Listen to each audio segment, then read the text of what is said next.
गट्टू चिंकीची play date. संध्याकाळ होताच गट्टू चिंकी आपला होमवर्क लवकर फिनिश करतात आणि आईला म्हणतात, आई, आम्ही अभ्यास पूर्ण केला. आता आम्ही पार्कमध्ये खेळायला जातोय. हो आई, आम्हाला आधीच उशीर झालाय. काय उशीर? बरं मुलांनो, म्हणजे तुम्हाला खेळायला जायला उशीर झालाय हा? हो आई, जसं अभ्यास करणं महत्वाचं आहे तसंच खेळणं सुद्धा ना. आणि तूच तर म्हणतेस आई की आपण आपली महत्वाची कामं वेळेवर पूर्ण करायला हवी. हो बाबा, ठीक आहे. बरं, लवकर आता दूध संपवा आणि खेळायला जा. गट्टू चिंकी आनंदाने आपलं दूध संपवतात आणि लगेचच पार्कमध्ये खेळायला जातात.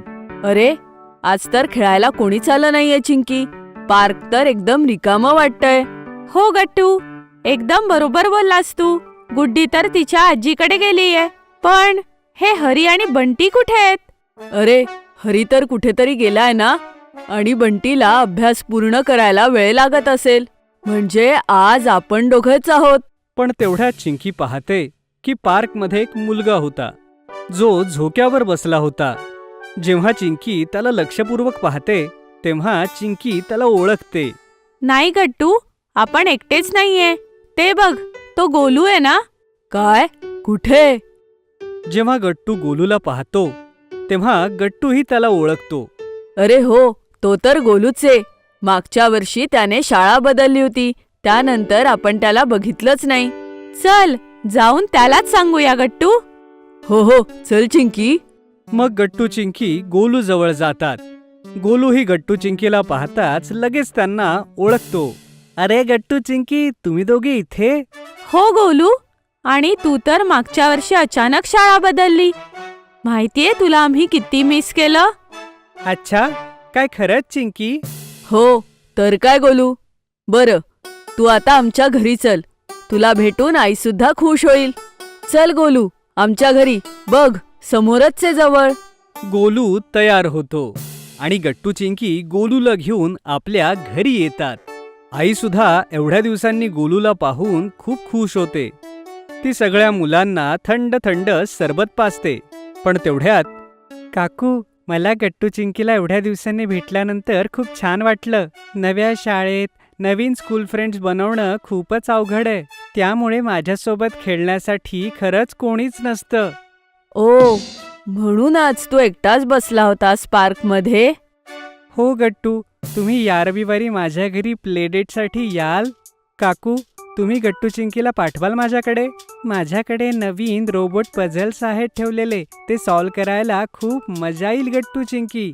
रोबोट पझल्स आणि प्ले डेट म्हटल्यानंतर गट्टू चिंकी एक्सायटेड होतात. आई सुद्धा तयार होते आणि यानंतर गोलू आपल्या घरी निघून जातो. रविवारच्या दिवशी गट्टू चिंकी 12 वाजता तयार होतात. गट्टू चिंकी, गोलूच्या आईला जास्त त्रास देऊ नका, ओके? Okay I. मग आई गट्टू चिंकीला गोलूच्या घरी घेऊन जाते आणि तिथे त्यांना सोडते. वेलकम गट्टू चिंकी. हे बघा, लंचमध्ये आईने तिचा स्पेशल पिझ्झा बनवलाय. हो मुलांनो, स्वागत आहे. या. ये पिझ्झा. थँक्यू काकू, तुम्ही आमच्यासाठी एवढं केलंत. अरे बाळा, त्यात काय एवढं? आणि पिझ्झा अजून ओव्हनमध्ये तयार होतोय. तोपर्यंत तुम्ही जाऊन गोलूच्या पझलशी खेळा. हा, या गट्टू चिंकी. तोपर्यंत मी तुम्हाला प्ले रूम मध्ये घेऊन जातो. प्ले रूम ऐकून गट्टू चिंकी चकित होतात. ते गोलूच्या पाठीमागे जातात आणि पाहतात की गोलूच्या रूमच्या शेजारी अजून एक छोटी रूम होती, जिथे खूप साऱ्या टॉयज आणि छोटीशी स्लाइड सुद्धा होती. Oh my God Golu, he play room किती मस्त आहे. मी तर जरी दिवसभर इथे खेळलो तरी बोर होणार नाही. थँक्यू मित्रांनो. हे बघा, हे आहेत माझे नवे रोबोट पझल. या 3 पझल्स आहेत. हे घे चिंकी. हे एक तुझं, एक माझं आणि एक गट्टूचं. अरे वा, मग तर आपल्याला शर्यत लावली पाहिजे. जो स्वतःचं पझल सगळ्यात आधी सोडवेल तो जिंकेल. हो, ही मस्त कल्पना आहे गट्टू. चला मग सुरू करूया. नाही, अगोदर 3, 2, 1 म्हणा आणि मग सुरू करा. ओके. 3, 2, 1 सुरू. स्टार्ट म्हणताच गट्टू, चिंकी आणि गोलू आपापले पझल सोडवायला सुरुवात करतात. आणि तिकडे पिझ्झाही बनत होता आणि त्याचा सुगंध पूर्ण घरभर पसरला होता. पाहता पाहता गट्टूच्या ब्ल्यू रोबोटचे पाय दिसू लागतात आणि चिंकीच्या रोबोटचे हात. पण गोलूचं पझल कंप्लीट होणारच होतं. अरे गोलू, ह्यात तर तू खूप हुशार आहेस. हो चिंकी, मला पझल सोडवायला खूप आवडतं ना, त्यामुळे नेहमी मी भरपूर पझल सोडवत असतो ना. गोलू लवकरच आपलं पझल सॉल्व्ह करतो आणि त्यानंतर गट्टूचं पझल कंप्लीट होतं. शेवटी चिंकी सुद्धा आपल्या सगळ्या पझल्स पीसेसला एकत्र करते. काय खरंच?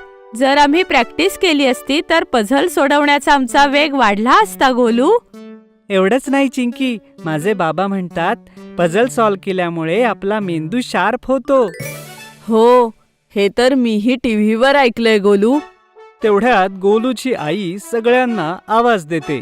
पिझ्झा तयार झाला होता. तिघे लवकर जाऊन डायनिंग टेबलवर बाहेर जाऊन बसतात. हे घ्या मुलांनो, गरमागरम पिझ्झा. थँक्यू काकू. थँक यू आई.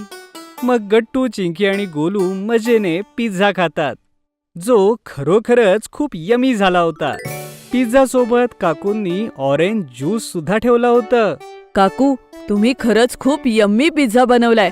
हा तर बाहेरपेक्षाही जास्त छान आहे आणि हेल्दी सुद्धा. आणि सोबत असलेला ऑरेंज ज्यूस सुद्धा रिफ्रेशिंग आहे. थँक्यू मुलांनो. गट्टू, चिंकी, लवकर जेवण करून घ्या. मग आपण तिघे जाऊन त्या स्लाइडवर खेळूया. आणि माझ्याकडे खूप सारे बोर्ड गेम्स पण आहेत. बोर्ड्स गेमच्या बाबतीत ऐकून गट्टू, चिंकी अजूनच एक्साइटेड होतात आणि ते पटकन आपलं जेवण संपवून गोलू सोबत पुन्हा खेळायला जातात. मग तिघे मिळून खूप सारे बोर्ड्स गेम खेळतात आणि पाहता पाहता केव्हा संध्याकाळ होते आणि गट्टू, चिंकीला घ्यायला आई येते कळतच नाही. मुलांनो, मग कशी वाटली तुम्हाला तुमची प्ले डेट? खूप मस्त आई. काकूंनी आम्हाला खूप यम्मी पिझ्झा दिला आणि आम्ही खूप गेम्स खेळले. काय खरंच? मग चला काकू आणि गोलूला प्ले डेटवर बोलवण्यासाठी थँक्यू म्हणा. हो, थँक्यू काकू. थँक्यू गोलू. अरे नाही मुलांनो, इतक्या दिवसांनी तर गोलू त्याच्या मित्रांसोबत खेळला, नाहीतर त्याचे या नवीन शाळेत मित्रच झाले नाहीयेत. तुम्ही दोघं असेच गोलूला भेटायला येत जा. त्याला छान वाटेल आणि मलाही. गोलू, मग तू आमच्याशी आणि हरिबंटी गुड्डी सोबत खेळायला तिथे पार्कला ये. आम्ही सगळे तिथेच खेळायला जातो. काय खरंच चिंकी? हो, नक्कीच गोलू. हे ऐकून गोलू सुद्धा खूप खुश होतो आणि त्या दिवसानंतर गोलू सुद्धा गट्टू, चिंकी सोबत रोज खेळायला येऊ लागला. जर तुम्हाला आमचे व्हिडिओ आवडत असतील तर लाईक करा, कमेंट करा आणि सबस्क्राईब करा.